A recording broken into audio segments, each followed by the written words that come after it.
Então, o nosso tema é o egoísmo e nós temos a parte do Livro dos Espíritos sobre o loucura, né? Idiotismo e loucura, que nós já verificamos com muita clareza aí, que eles mostram pra gente que depende do tempo que a pessoa passou por aquela prova para ela poder apagar aquilo da memória, né? E poder retomar sua vida e continuar a sua evolução. A gente tem por mim, assim, que a loucura ela é uma espécie de prisão para o espírito, uma espécie de férias de cadeia, porque naquele período ele avança muito pouco, né? Ele não tem a compreensão das coisas, ele muitas vezes não sabe o que faz, então ele tem dificuldade de progredir, de crescer, não é? Mas se ele conseguir manter a resignação, não se revoltar, não tirar a própria vida, eu penso que ele consegue dar alguns passos, mesmo com o problema mental, físico-mental, né? E o egoísmo é uma mensagem interessante porque assina um espírito muito conhecido entre nós chamado Emmanuel. E tem inclusive uma certificação de que essa mensagem efetivamente é do Emmanuel. Se a gente for lá, voltar para trás um pouquinho e buscar aquele livro há 2000 anos, o Emmanuel teve um problema com a esposa. E o problema foi justamente com o Pôncio Pilatos. Porque a nossa Lívia, a nossa... Meu Deus do céu, é Lívia o nome dela? É Lívia? É Lívia, né? A nossa Lívia, ela quando viu Jesus naquela situação constrangedora, ela foi pessoalmente intervir para Jesus. Então ela foi ao palácio de Pôncio Pilatos, e Pôncio Pilatos, como um bom humano, um bom político, um bom homem sem vergonha, né? Ele tinha muita vontade de ter um encontro com a Lívia, né? Um encontro mais próximo, né? E a Lívia então foi vista dentro do palácio do Pôncio Pilatos e ele atendeu ela numa sala lá contígua, numa sala especial, e isso pediu a ele que libertasse Jesus. Foi a única pessoa que pediu por Jesus, né? Uma mulher que advogou a causa de Jesus. E aí algumas pessoas viram a ocorrência e depois foram falar para o senador romano, que era o Públio Lentulus, de que tinha visto a mulher dele na intimidade, numa sala íntima com o Pilatos. E isso foi o que bastou para que ele pudesse deserdar ela, senão ele tinha até poder de tirar a própria vida dela, mas enfim, por diversos motivos, e um deles era a própria filha Flávia, que tinha problemas de saúde.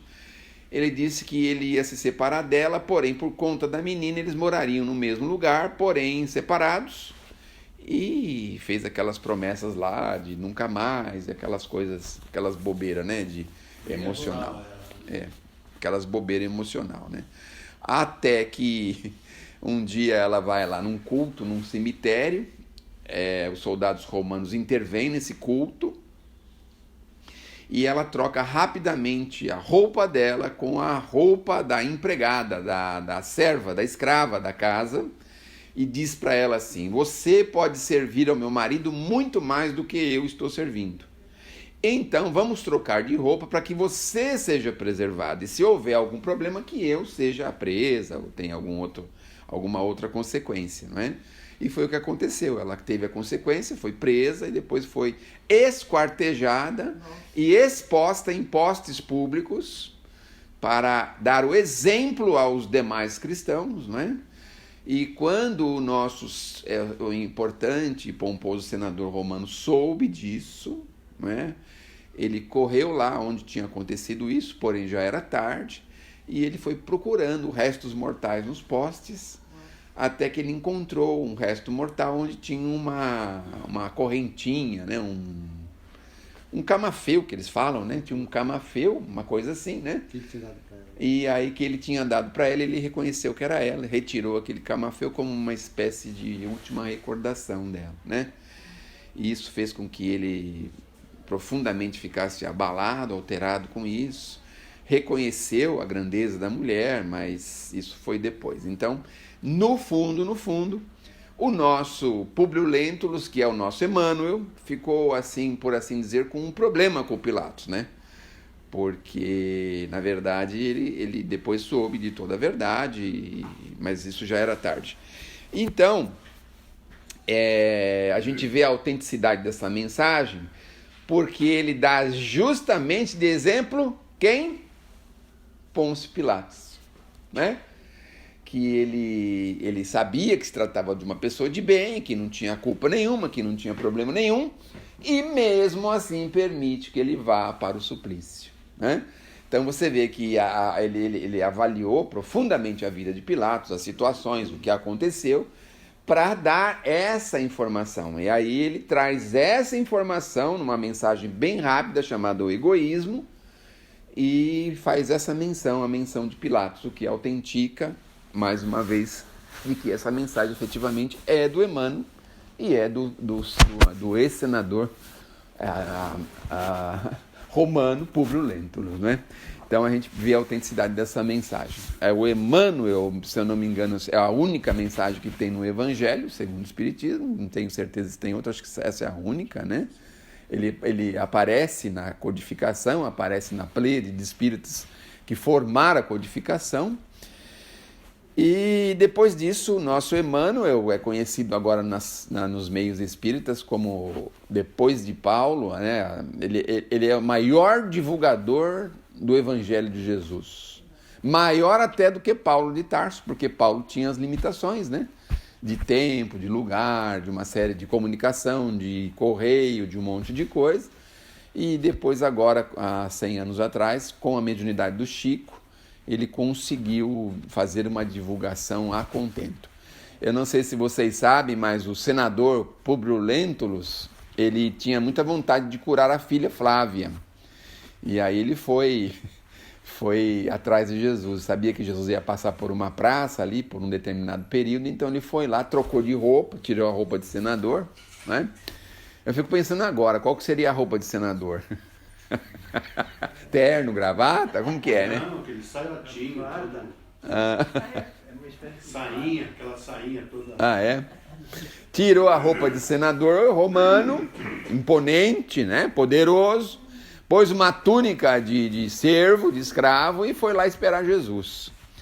E aí, no encontro famigerado, que está relatado também nesse livro maravilhoso, Que livro que é? há 2000 anos, ele encontra-se com Jesus depois de determinada hora, ele vê ali vindo uma luz se aproximando de uma praça já na noite, né? E aí ele vê que Jesus está vindo. Quando ele vê Jesus, ele não consegue manter as pernas arqueadas, ele abaixa, ele ajoelha para Jesus, né? Ele não consegue se manter de pé. Então ele fala com Jesus ajoelhado. O senador romano, cheio de poder, não consegue ficar de pé diante de Jesus. Veja só que interessante. E aí ele fica de joelhos, não consegue esboçar uma palavra, não consegue falar. Não consegue esboçar uma palavra. Sério, ficou? Não. Esse é outro caso. Não consegue falar uma palavra, e Jesus então fala, senador, né? Senador? Ô senador, né?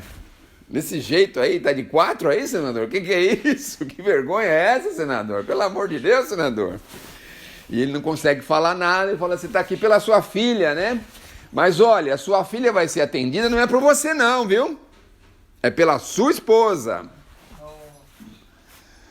Aí ele falou para ele assim, para terminar, né, essa rápida lembrança desse livro, falou para ele assim, bom senador, vou te dar 2 opções. Se você quiser me seguir agora, você tira a capa de senadores, vem e me segue. Ou então, no correr, na poeira dos séculos, imagina. Então, ele obviamente não podia largar o cargo de senador, que era um cargo muito importante, né? Assim, muito próximo do poder humano, né? Era como se fosse assim, uma espécie de governador ou uma espécie de presidente de um determinado vilarejo, de um determinado lugar. E então ele preferiu esperar o correr dos séculos, a poeira dos séculos, para começar a seguir Jesus, né? E aí tem um livro que vem depois desse, que, se eu não me engano, 50 anos depois, ele vem como um escravo, o próprio senador, vem como um escravo, não é? E começa a sua trajetória como um escravo, não é? Escravo muito, muito letrado, muito inteligente, muito superior. Então, a gente vê nessa mensagem o egoísmo, que é uma das coisas mais importantes que nós precisamos aprender a combater. E o egoísmo se manifesta na gente de forma, assim, imperceptível. É imperceptível o nosso egoísmo. É uma coisa muito interessante. A gente só começa a perceber quando você começa a focar os olhos sobre ele. Enquanto nós não focarmos os olhos sobre ele, a gente não percebe o quanto nós estamos sendo egoístas. Então, existe ele fala que o egoísmo e o orgulho tem assim 1 milhão de facetas, assim, de caras, né, de cabeças, é um monstro com 1000 faces, 1 milhão de faces. Se apresenta, né, em determinados lugares, de determinadas formas, depende dos interesses, depende de uma série de situações, e ele se manifesta para fazer com que a gente exerça, né, essa coisa forte, terrível. Aí vem a psicologia, a psiquiatria moderna, fala do ego, não é? É um ego para si mesmo, né? Uma coisa voltada para si mesmo, né? O egoísmo é isso, né? Então nós precisamos pensar, precisamos devagarzinho avaliar em que momentos elas se manifestam na gente, né? Vou dar um exemplo aqui só para a gente não perder, um exemplo infeliz da minha parte, meu, né? Um exemplo que de vez em quando eu rodo a roda baiana lá na minha casa, porque na hora do almoço, por exemplo, né, o que acontece lá? Acontece o seguinte, a gente tem 6 pessoas, 7, tem uma cunhada especial, né? E de vez em quando sempre tem visita no almoço, no jantar, sempre tem muita gente em casa, graças a Deus. E aí, a minha esposa ou alguém sempre faz o prato da minha cunhada. Minha cunhada especial é a primeira que faz o prato. Então faz o prato dela. Então, por exemplo, o melhor pedaço de bife vai para ela. A parte mais fresca da comida vai para ela. Tudo vai para ela. Então, de vez em quando a gente roda baiano e fala, quem é o peão que trabalha, carrega as coisas, vai na feira, volta da feira, paga a feira, se lasca todinho na chuva da feira, e aí o cara é o último a se servir, Aí, né, você vê como que é o egoísmo, né, pensando na gente propriamente dito, né, no nosso bem-estar, no nosso ego, né, no nosso interior, no nosso bem-estar. Não entende, ela particularmente não entende. Ela pode pegar as melhores coisas como pode pegar as piores, porque também no meu egoísmo, quando eu estou meio que sozinho com ela, eu sempre passo as piores, as partes do frango que tem mais osso, né? Aí eu me vingo também, né? Pode ser. Mas eu estou dando um pequeno exemplo. Por exemplo, a garagem de prédio, por exemplo, né? Tem gente que chama a polícia porque você estacionou o carro na vaga dele, né? Mas isso aqui é pelo estatuto, pela convenção de condomínio, por tudo, pela lei, por tudo, você não pode nem 1 minuto parar o carro aqui na minha vaga, porque a vaga é minha, tá certo, ele tem razão, né? Mas de repente a gente podia saber por que parou, qual é a razão, qual é o motivo. E podia também pensar na tolerância, na paciência, no bom ânimo. Ou quando você para o carro atrás e a pessoa da frente não tranca o carro e leva a chave, que você tem que chamar ela às 6 horas da manhã para ela vir descer e abrir o carro, não é? Então não é motivo de ter um pouquinho de paciência, de tolerância, essas coisas? Então, mas o nosso egoísmo não permite. No trânsito, por exemplo, ninguém pode sair na nossa frente, nós temos que sair na frente. Se a gente vai virar à direita ou à esquerda, não importa, nós vamos virar à direita ou à esquerda, quem quiser que pare. Não é assim que a gente se manifesta no trânsito? Então, em diversas circunstâncias, em diversos momentos, a gente vive assim, com esse egoísmo absolutamente exacerbado. E é isso que ele está falando, voltar todas as suas armas contra ele. Essa é a função que a doutrina espírita está fazendo sobre nós.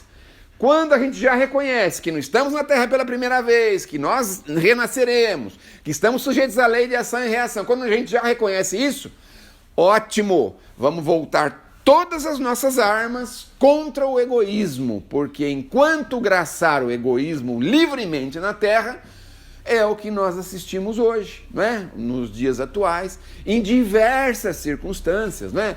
Pessoas se apoderando de coisas de outras, pessoas se apoderando de possibilidades públicas, de recursos públicos, pessoas permitindo que outras pessoas não tenham acesso a determinadas coisas básicas, pessoas precisando de se alimentar sem alimentos, essas coisas, não é?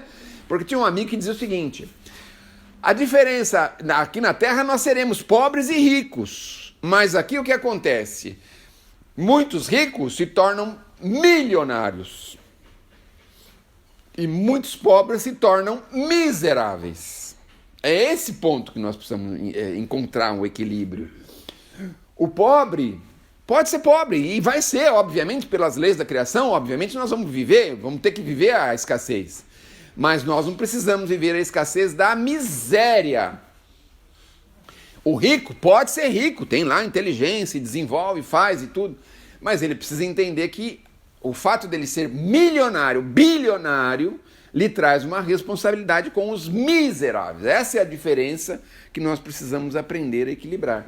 O governo também tem parte, né? E é isso que os nossos governos, com o futuro, vão fazer equilibrar, não é? Nós vamos chegar lá embaixo e falar: você não vai ser mais miserável. Você vai ter uma vida pobre, mas não miserável. Porque o miserável não é o pobre, é pior, 100 vezes pior do que o pobre. Não é isso? Não é isso que nós, a doutrina, não aprendemos a tentar equilibrar um pouquinho, ajudar um pouquinho essas pessoas que vivem essas situações drásticas, dramáticas, de extrema pobreza, de miséria absoluta? É isso que nós espíritas estamos trabalhando, mas isso é um trabalho que vai acontecer com toda a sociedade. Então a moça que vem trabalhar em casa, por exemplo, você vai saber onde ela mora, quantos ônibus ela pega, quantos filhos ela tem, não é? Você vai saber tudo isso, como que ela dorme, se ela tem uma cama digna, se ela tem um fogão digno, se ela tem um botijão de gás digno, nós vamos saber sobre isso. Hoje a gente não sabe. A gente ainda vai diminuindo os dias dela porque a gente quer economizar, né? O salário dela semanal, mensal. E aí, bom, ela tem 10 filhos, ela que se dane, o problema é dela. Não é assim que a gente lida com as pessoas? Então, devagarzinho, nós vamos combater esse sistema, vamos combater essa forma de viver, mas isso tem que partir de nós. Então, é assim, quando a gente faz um pouquinho mais de frio, nós vamos pensar assim: puxa vida, e os nossos irmãos podem estar lá tiritando de frio. Vamos dar um apoiozinho, né? O que a gente pode fazer? 2 cobertas, 5 cobertas, 10 cobertas? Podemos. Sim, nós não vamos salvar o mundo, mas a gente pode fazer a nossa parte. Poxa vida, estou vendo lá aí, a pessoa está precisando de um pouquinho de alimento. Eu não posso muito, mas eu posso um pouco. Fazer a nossa parte. É isso que a doutrina mostra para a gente. Porque dentro do egoísmo, a gente não tem capacidade de olhar absolutamente nada. A gente gasta R$1.000 para tomar um copo de vinho, mas não é capaz de dar R$1 ou R$2 ou alguma moeda para o menino que está ali com o rodinho na mão no meio da rua ou no meio de um farol. A gente não é capaz de fazer isso. Então, é isso que nós precisamos buscar, auxiliar, buscar equilibrar. Ah, eu tenho ojeriza de pobre. Normalmente, os nossos irmãos envolvidos com a política nunca declaram, nunca falam, mas a maioria tem. Mas não tem problema, trabalha por eles, ou nos gabinetes, ou atrás do escritório, ou atrás de uma caneta, favorece, ó, você faz isso, então vai lá e faz, porque eu não tenho condição, não tenho coragem, não tenho vontade, não gosto, mas vai lá e faz. Fica na linha de fundo, trabalhe um pouquinho na linha de fundo, ninguém é obrigado a fazer o que não gosta, ninguém é obrigado, não é? Mas você pode favorecer aqueles que fazem, aqueles que trabalham. Então, é justamente isso que fala o nosso bendito egoísmo, é isso que nós precisamos combater com todas as armas que estiverem ao nosso alcance.